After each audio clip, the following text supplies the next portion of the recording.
ආයිබෝන් සුබ දවසක්. ඉතින් මගේ YouTube channel එකෙන් මාව මේ විදිහට දකින්න පළවෙනිව තව වෙන්න පුළුවන් මේ විදිහට වීඩියෝ ඩිස්කෂන් එකක් කරන.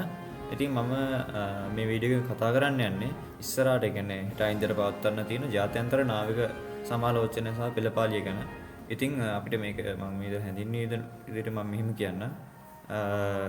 එක එක රටවල වල තියෙන යුද නෞකා විශාල ප්‍රමාණයක් එකම වරායක මූර්තියක පෙළගහලා තිබ්බොත් ඔයාට මොන වගේ දෙයක්ද හිතෙන්නේ? සමහර කට්ටිය හිතනවා මේ මොනවද දන්නේ කරන්න යන්නේ යුද්ධයක් යනවා අරගයි මේකයි කියලා කතා වෙන්න පුළුවන්. ඒක සාමාන්‍ය දෙයක්. නමුත් මේක නාවික ලෝකයේ පවත්වන ඒ කියන්නේ සමහරක් ඒවා තියෙනවා එහෙම නැවක් ආවම ඒ කියන්නේ සහයෝගීතාවයටත් එනවා අපිට විසිට වලට එනවා. සාමාන්‍ය දෙයක්. ඉතින් මේ වගේ යුදන සමූහයක් ඇවිල්ලා තියෙනවා. ඉතින් මේක නාවික ලෝකයේ පවත්වන අතිශය උත්කර්ෂවත් සහ වැදගත් සම්ප්‍රදායක් වෙන අහලා ඇති ඔයගොල්ලෝ ජාත්‍යන්තර නාවික පෙළපාලන නැත්නම් ඉන්ටර්නැෂනල් ෆ්ලීට් රිවිව් කියලා හඳුන්වන මේක. ඉතින් මේක දැන් ශ්‍රී ලංකා නාවික හමුදාවේ ඒගොල්ලන්ගේ 75 වන සංවත්සරයේ සැමරීම සඳහා මේ වගේ දෙවන්ත ජාත්‍යන්තර නාවික පෙළපාලනයක් සංවිධානය කරන්න යනවා. ඉතින් මේ මාතෘකාව අපිට ගොඩක් සමීප වෙලා තියෙනවා. මොකද හේතුව මේක එකට එක්ව යාත්‍රා කිරීම නැත්නම් sailing strong together යන තේමාව යටතේ මෙම සැමරුම ඉන්ටර්නැෂනල් ෆ්‍රෙන්ඩ්ෂිප් එක නැත්නම් ජාත්‍යන්තර සහයෝගීතාවයේ වැදගත්කම විතර මනා පිළිඹු වෙනවා. ඉතින් මම මේ වීඩියෝ එකෙන් දැන් කියන්න යන්නේ මොකද්ද මේ ජාත්‍යන්තර නාවික පෙළපාලිය කියන්නේ සහ ඒකේ ඇති සුවිශේෂී වැදගත්කම මොකද්ද කියලා මම සරලව පැහැදිලි කරනවා. ඉතින් නාවික පෙළපාලියක් සරලවම හඳුන්වුවොත් නාවික පෙළපාලිය කියන්නේ සත්කාරක රටේ රාජ්‍ය නායකයා නැත්නම් ශ්‍රී ලංකාව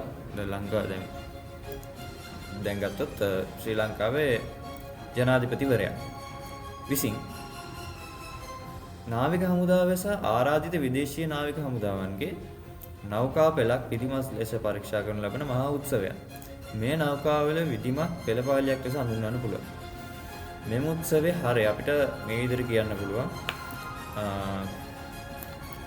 සත්කාරක රටේ සහ ආරාධිත විදේශීය රටවල යුද නෞකා නියමිත ස්ථාන වික්‍රසීම් මෙම නෞකා පිළිවෙල සකස් කළ පේලිවල නැංගුරම්ලා තිබීම රාජ්‍ය නායකයා ඒ සඳහා වෙන් කළ විශේෂ නෞකාවක නැගී අනෙක් නෞකා පරීක්ෂා කරමින් ගමන් කිරීම පෙළපාලි සහභාගී නෞකාවල කාර්ය මණ්ඩලය විධිමත් ලෙස රාජ්‍ය නායකයාට ආචාර කිරීම වගේ දේවල් ටික තමයි මෙතන වෙන්නේ.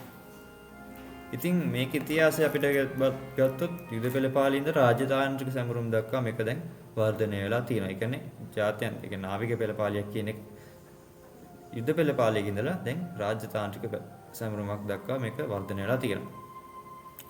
ඉතින් නාවික පෙළපාලි සම්ප්‍රදාය කාලයත් එක්ක අරමුණු දෙයක් ඔස්සේ විකාශනය වෙලා තියෙනවා. දැන් මම ඉස්සෙල්ලා කතා කරා වගේ යුදමය අවශ්‍යතාවයක් විදිහට ඉස්සෙල්ලාම පටන් ගත්තා. මේක ඉස්සෙල්ලාම 14 වෙනි සියවස දක්වා මේක සෑහෙන ඉතිහාසයක් තියෙනවා. 1346 දී තුන්වන එඩ්වර්ඩ් රජතුමා ප්‍රංශයේ එක යුද්ධයට යන්න පෙර නෞකා පරීක්ෂා කිරීම මේකේ මූල අවස්ථාව විදිහට ගන්න පුළුවන්. ඒ කෙසේ වෙතත් ඉතිහාසයේ විධිමත්ව ගත්තාම මේකේ විධිමත්ව පිළිගත්ත පළවෙනි නාවික පෙළපාලිය 1415 දී පස්වන හෙන්රි රජතුමා විසින් පවත්වලා තියෙන 1415 මේකේ මූලික අරමුණ වෙලා තියෙන්නේ යුද්ධයට පෙර නාවික හමුදාවේ සූදානම් පරීක්ෂා කිරීම සහ සතුරන්ට ශක්තිය ප්‍රදර්ශනය කිරීම නැත්නම් ෂෝ ස්ට්‍රෙන්ත් එක මගින් උන් සතුරාව අධෛර්යමත් කරන් තමයි මේක ඉස්සලම කරා කියලා කියන්නේ. ඒ වගේම උත්සවශ්‍රීයෙන් සමරමක් බවට දැන් පරිවර්තන වෙලා තියෙනවා. 18 වෙනි සියවසේ ඉඳලා විශේෂයෙන් 1773 ඉඳලා තුන්වෙනි ජෝර්ජ් රජතුමා විසින් පවත්වපු පෙළපාලියෙන් පසුව මේ සම්ප්‍රදාය රාජාභිෂේක ජුබ්ලි සමරුම් වගේ රාජ්‍ය උත්සවات එක්ක සම්බන්ධ වෙලා තියෙනවා. විදේශීය යුද නෞකාවලට ආරාධනා කිරීමත් එක්ක ඒක ජාතික ශක්තිය ප්‍රදර්ශනය කිරීමේ අවශ්‍යතාවයක ඉඳලා ජාත්‍යන්තර සම්බන්ධතාව ගොඩනැගීමේ ජාත්‍යන්තර නාවික පෙළපාලියක් බවට පත් වෙලා තියෙනවා. ඉතින් මේකේ ඉතිහාසයත් එක්ක බැඳිච්ච අලංකාර සම්ප්‍රදායක් මොනවාද කියලා අලංකාර සම්ප්‍රදායන් තියෙනවා. අපි මොනවාද කියලා බලමු මේ ටික. ඉතින් ගත්තොත් අපිට මේ විදිහට කියන්න පුළුවන්. නෞකා දජ වලින් සැරසීම. ඔයගොල්ලෝ දකින්න ඇති ඔය නෞකවල ඒ කියන්නේ නීවිකේ නිදාස් දිනයටත් ඔයගොල්ලෝ දකින්න ඇති මේ වෙඩිමුර කරනකොට මෙන්න මෙහෙම මේ පොඩි පෙළියක් දාලා තියෙනවා. ඉතින් ඒකට තමයි කියන්නේ නෞකා දජලින් සෙවීම. කියන්නේ ඩ්‍රෙසිනෝ ෂිප්ස් කියන ඔන්නෝක. ඒ තියෙන්නේ නෞකා ඒ කියන්නේ තමන් නියෝජන රටවල් දජ තියෙනවා. ඒක සහ විවිධ සංඥා කොටි. මේ වේලියට තියෙන සංඥා කොටි. අලංකාර අලංකාරවත් විදිහට සරසලා තියෙනවා. ඒක නිකම්ම සංඥා කොටි නෙමෙයි. ඒ සංඥා කොටි වල අර්ථ තියෙනවා. ඉතින් කොමරි මේ සංඥා කොටි වලින් මේ උත්සවයට වර්ණමක් බවක් එක් කරනවා. ඒ වගේම the naval salute රාජ්‍ය නායකයා අරගත් රාගාවක්. ඒ කියන්නේ දැන් මේ පාත්වන පෙළපාලි ගරු ජනාධිපතිතුමා රගත් නෞකාව ගමන් කරනකොට අනිකුත් නෞකාවල කාර්යමණ්ඩලේ ඉහළ තට්ටුවල නැත්තම් නැව් එකේ අපර් ඩෙක් කියනවා. ඒ අපර් ඩෙක් එකේ ඉඳලා පෙළ ගැහිලා ආචාර්ය සැලුට් එක කරන නැව් සැලුට් එක. එතකොට man in the rail මේක විශේෂ කොටසක්. මේදී කාර්යමණ්ඩලයේ නෞකාව කියන්නේ නැවේ රේල්ස් දිගේ පෙළ ගැහිලා ඉන්නවා. මේ සම්ප්‍රදාය ආවා කියලා කියන්නේ මේ man in the yards ඒ කියන්නේ මේ රුවල් නැව යුගයේ man in the yards නම් සම්ප්‍රදායෙන් ආවා කියලා තමයි කියන්නේ. කොහොමද මේ අලංකාර සම්ප්‍රදායන් උත්සවයට දෘශ්‍යමාන අනන්තතාවය ලබා දෙන අතර වර්තමානයේ මේක භූදේශපාලන සම්දර්භය තුර මෙවැනි දැවැන්ත නායක පෙළපාලි පැවැත්වීමේ සැබෑ උපාය මාර්ගික වටිනාකම මොකක්ද කියලා අපිට බලන්න වෙනවා. වර්තමානයේ මේ වගේ ජාත්‍යන්තර නාවික පෙළපාලියකට වැඩක්කම මොනවාද කියලා කිව්වොත් නාවික පෙළපාලිය කරුණ මම කිව්වා වගේ අතීතයේ ඉඳලා වර්තමාන දක්වා සැලකිය යුතු ලෙස මේක වෙනස් වෙලා තියෙනවා. ඉතින් මම මේ සඳහන් කරන අරමුණු තමයි තියෙන්නේ. අතීතයේ අරමුණ යුද්ධයක් සඳහා නාවික හමුදාවේ සූදානම පරීක්ෂා කිරීම සහ සතුරන් බිය ගැනීම සඳහා තමාගේ නාවික ශක්තිය ප්‍රදර්ශනය කිරීම. වර්තමාන අරමුණ නායක රාජතාන්ත්‍රිකත්වය සහ මිත්‍රත්වය තුළින් රටවල් අතර විශ්වාසය ගොඩනැගීම, කලාපීය හවුල්කාරීත්වය ශක්තිමත් කිරීම සහ නාවික තාක්ෂණය ප්‍රදර්ශනය කිරීම තමයි මේක ප්‍රධාන අරමුණ. විශේෂයෙන්ම සාම්ප්‍රදායික නොවන ආරක්ෂක තර්ජනවලට මුහුණ දීම සඳහා සහයෝගිතාව වර්ධනය කිරීම අද වන විට මේක ප්‍රමුඛතාවයක් වෙලා තියෙනවා. විශේෂයෙන් මුහුදු මංකොල්ල ගෑම්, නීති විරෝධී ජාවාරම් වැනි පොදු අභියෝග වලට එරෙහිව. පොදු නෙවෙයි දැන් මේක ජාත්‍යන්තර ප්‍රශ්නයක් වෙලා තියෙනවා මේ දේ. ඒ කියන්නේ ජාත්‍යන්තර මේක රටවල ආර්ථිකයට මේක සෑහෙන බලපාන. කොමරි නීති විරෝධී ජාවාරම් පොදු අභියෝග වලට එරෙහිව එක කටයුතු කිරීමට විශේෂයෙන් මානසික ආධාර සහ අපදා සහන humanitarian aid and disaster relief කියලා කියන්නේ මේ මෙහෙම සදා ඇති සූදානම තහවුරු කිරීමට මේකෙන් අපිට අවස්ථාව සැලසෙනවා.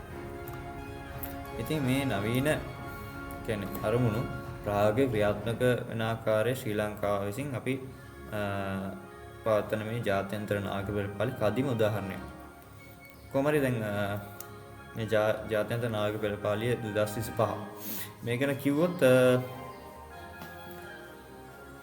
මේක සමරන්නේ ශ්‍රී ලංකා නාවික හමුදාවේ අභිමාන 75 වෙනි සංවත්සරය සැමරීම සඳහා මේක පවත්වනවා.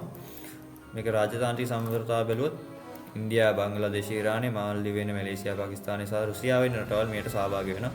මේකේ ඇති සුවිශේෂී වැදගත්කම තමයි ඉන්දියාව සහ පාකිස්තානය. මොකද මේ දෙන්න කාල තිස්සේ දන්නවනේ භූදේශපාලන වශයෙන් ඒගොල්ලෝ ප්‍රශ්නක ඉන්නවා. ඒ වගේම තරංකාරී රටවල් මෙම රුසියා සහ ඉරානය වගේ වෙන රටවල් මේකට එකම ස්ටේජ් එකකට ගෙන්නා ගන්න ශ්‍රී ලංකාව සමත් වෙනවා ජාත්‍යන්තර. මේක ඔය කියන්නේ friendship towards all enmity towards none. ඒ කියන්නේ සමඩ මිතුරු කිසිවෙකුට සතුරු නැති කියන විදේශ ප්‍රතිපත්තිය ශ්‍රී ලංකාව ජාත්‍යන්තරයේ ඉස්සරහ අපි මනා ප්‍රදර්ශනය කරන මේකෙන්. ඉතින් විශේෂයෙන් කියන්න ඕනේ මේක ඉන්දියාවේ දායකත්වයේ. ඉන්දියාව ඒගොල්ලන්ගේ එයාක්‍රාෆ්ට් කැරි ෂිප් නැත්නම් ගුවන් යානා ප්‍රවාහන නෞකාව වන INS වික්‍රාන්ට් මේ පෙළපාය සඳහා එනවා කියන්නේ දැන් ඊයේ කොළඹ රායට ආවා. ඉතින් මේක මේකින් ඉන්දියා ප්‍රෝග්‍රෑම් එකේ විශිෂ්ටත්වය පෙන්වන සංකේතයක් මෙන්න ඒගොල්ලන්ගේ සාගර විෂන් එක යටතේ කලාපීය ආරක්ෂාව සඳහා ඉන්දියාවේ ඇති කැපවීම මේකෙන් අපිට මේකෙන් ඒගොල්ලෝ පිළිබිඹු කරනවා. ඉතින් මේ ජාත්‍යන්තර කියන්නේ 2025 ජාත්‍යන්තර නාවික පෙළපාල නැත්නම් මේ ප්‍රෝග්‍රෑම් එක ගත්තොත් මේක සැමරුමට එහා ගිය වැඩසටහන් ගණනාවක් තියෙනවා.